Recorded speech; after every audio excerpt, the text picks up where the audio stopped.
Provincial nominee programs, as I said, is provincial. That means you're applying for the specific provinces. So once you're applying for the specific provinces, what that means is you are basically trying to contribute for the economy of that province. So in that case, if your application is accepted in any PNP program, so you have to land in that province and you have to work in that province and you have to settle down in that province so that you can play an important role to boost up the economy of that specific area.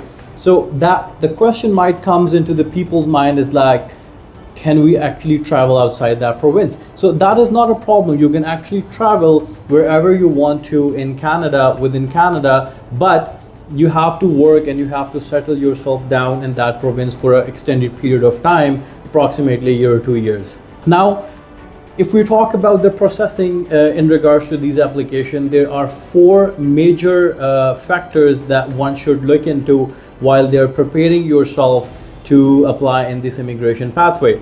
The first is age. Your age matters in these applications. There are certain criteria where your age will give you the full points in this criteria, and there are certain points and there are certain ages where your points differ and your point decreases according to what your age is today. So in express entry profile, definitely if you are between 20 to 30, that means you will be getting a full score of your age, but as soon as you hit 30 and 30 plus, you will be losing 5 points in every birthday.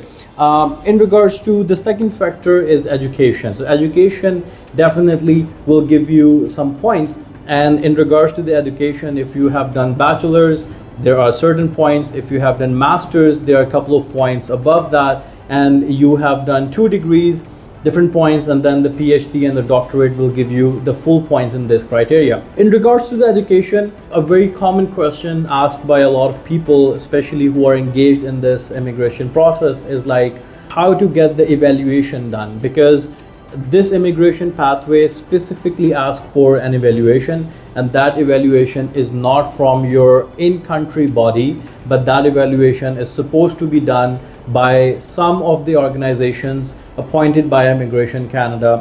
One of them is WES, which is World Education Service. There's ICAS, there is University of Toronto, and there are multiple other organizations as well, which can basically evaluate your degree into Canadian credentials. So that is very important, and without that, you will not be able to gain any score into this profile. Moving forward to third point, which is the work experience. In most cases, you will need 3 years of work experience, which you have been done after you're completing your education, and this experience is supposed to be in the same sector which you have done your education in. So if you have done MBBS, then you are supposed to have an experience in the medical field. If you have done marketing, then your experience is supposed to be in the marketing field. And similarly, if you're an engineer, then you have to be working in an engineering field.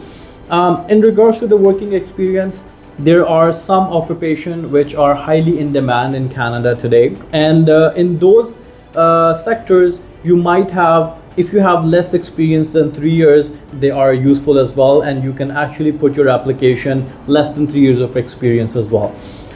The fourth factor is the most important one, and this is going to be the English proficiency, which is IELTS, PTE, CALE, CELPIP. I mean, that's another question, like what are the bodies they're accepting, but like I said, the 4 names, the IELTS, PTE, CELPIP, CALE, these are the courses which are actually, you can enroll into it and you can get your English proficiency credentials done.